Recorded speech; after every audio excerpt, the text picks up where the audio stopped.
И всем hello! Сегодня я хочу с вами обсудить особенности, конечно же, баги в альфах версии Hello Neighbor, а именно при альфа, альфа 1, альфа 2, альфа 3 и альфа 4. Присаживайтесь поудобнее, ну и мы начинаем.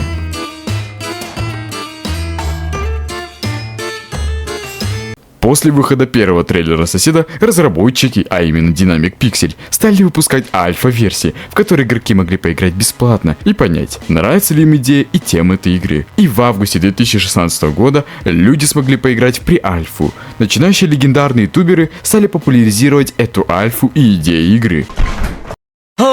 Поэтому все больше и больше людей играли в pre-альфу, в которой были свои глюки и особенности. Одним из таких особенностей стали способности игрока наклоняться влево и вправо на кнопки Z и C. Сосед в этой версии довольно жестокий и умен по отношению к игроку, но в этом и есть свой минус. Ведь если ваши руки выросли не с того места, и вы потратили просто кучу времени и попыток, то сосед просто забаррикадирует дом, и вы не сможете в него пройти без последствий, а тем более попасть в подвал. У pre-альфы нету главного меню настройки сохранения. Так что адский сосед — это и минус, и плюс. У соседа также были анимации мытья окон и ремонта машины, которые в следующих версиях не будут использованы. Но для первого проекта в таком стиле от разработчиков мобильных игр это очень даже хорошо. Как и баги. А поскольку это их первый проект, багов при альфе версии должно быть достаточно. Предлагаю добавить призовые места за баги в pre-альфе. Третье место. Особенный баг. Награждаться за проникновение сквозь двери, стены при помощи ранее упомянутых клавиш. Да-да, те самые Z и C. Второе место — это шкаф. Награждаться за шкаф, который был худшим местом для пряток от соседа, потому что сосед видел игрока сквозь шкафа и ловил его. Первое место — летающий мусор. Легендарный баг, с помощью которого игроки забирались куда не следует. Игроки забирались в мусорные баки, прыгали и ломали игру. Легендарный, потому что популярный. Но в дальнейшем этот баг, хороший бы каламбур получился, кстати, будет высмеян самими разработчиками, но об этом позже. Перейдем к следующей альфе. Первая альфа. Ну не первая типа альфа 1. Альфа 1 вышла 26 октября 2016 года. Самая главная особенность в этой версии — это, конечно, лифт, которого не будет в следующих альфах и бетах. Благодаря лифту вы могли быстро подняться или спуститься на 2 этажа. Его мог также использовать сосед, который вечно в нем застревал, из-за того, что игроки отключали электричество. Также появились добротные катсцены, которых в pre-альфе не было. Если вас несколько раз поймает сосед, что довольно сложно, ведь он очень медленный. Если вас поймает сосед, то для вас появится обучение, которое почему-то в середине игры так-то находится. Вам скажет, что оказывается можно прятаться под кровать и уже, как нам говорят, не сломанный шкаф. На втором этаже над гостиной плавает опасная акула, которая на самом деле не акула, а акулатрон, что-то наподобие робота. Воду можно заморозить, если отключить в котельне отопление. Дом стал больше, и бегать по нему от соседа действительно прикольно. Появились отсылки на сюжет, загадки и ребусы стали увлекательнее и сложнее. Например, с гробом и школой. В этой версии больше особенностей и больше багов, конечно же. Легендарный летающий баг остался, а просмотр сквозь дверей пропал. Если вы используете бинокль в момент того, когда вас ловит сосед, следующую игру вы проведете в бинокле, если не подойдете к предмету бинокля и не снимете его. Самый смешной баг, который помнят все алды — Hello Neighbor. Помните эти времена, когда игроки ломали соседу дом, убегали, прятались от него у себя дома? Только наш сосед не слабак. Он шел к игрокам домой, ломал стекло и мстил за весь тот вред, который нанесли ему они. Усатый таракан! Что ты задумал? Ну, все равно, при этом королем багов стал красный ящик, который ломал игру буквально. Хоть о нем уже и рассказал один человек. Опять-таки, если благодей в Сочи. Стоит он 29. Но я просто скажу, что он умел делать, и все. Этот ящик ломал соседа, летал, ломал игру, и все. Был баг с тем, что сосед во время погони по всему дому все время застревал. Но не по вине игроков, как с лифтом. Нет, он в вещах застревал. Кстати, о вещах. Если вы станете к стене и потанцуете на стуле, то стул потанцует на вас. Нет! Нет! Нет, это ловушка! Да блин! Прекрати! Да мы на одной команде!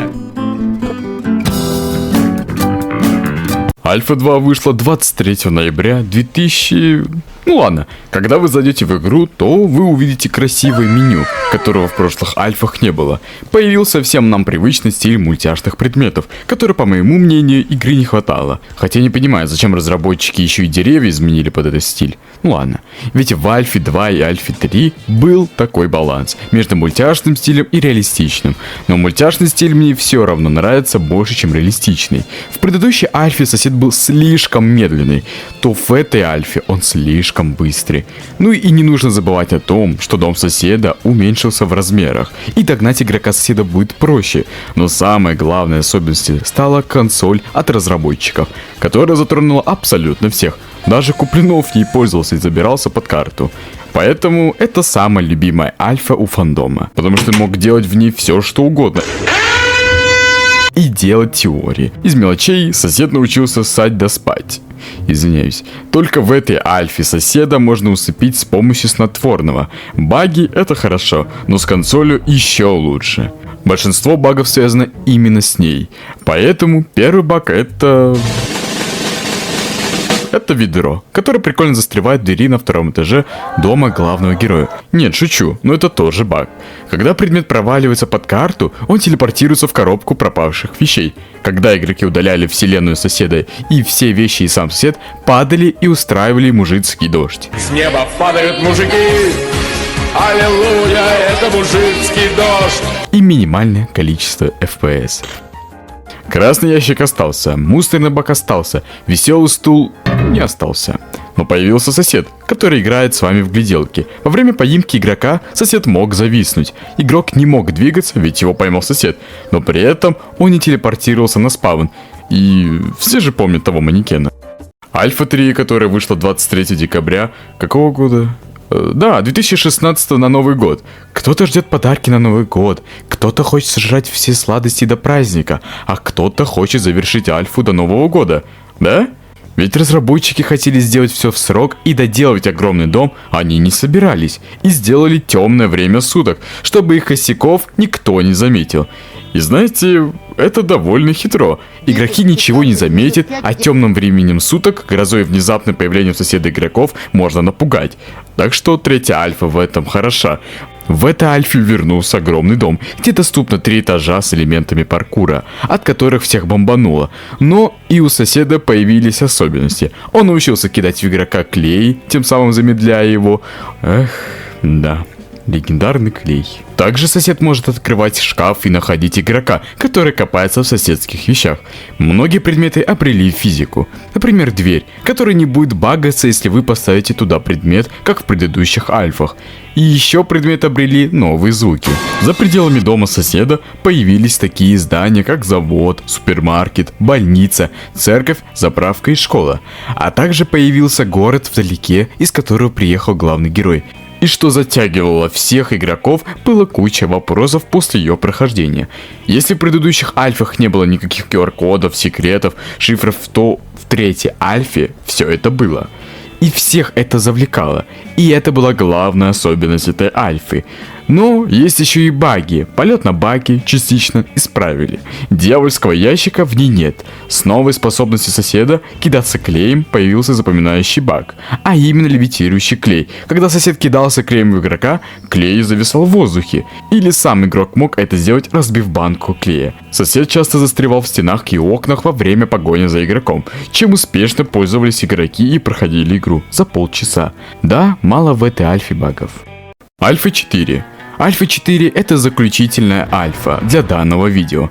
Если хотите, чтобы я выпустил особенности и баги уже в версии «Привет, сосед 2», то напишите об этом в комментариях.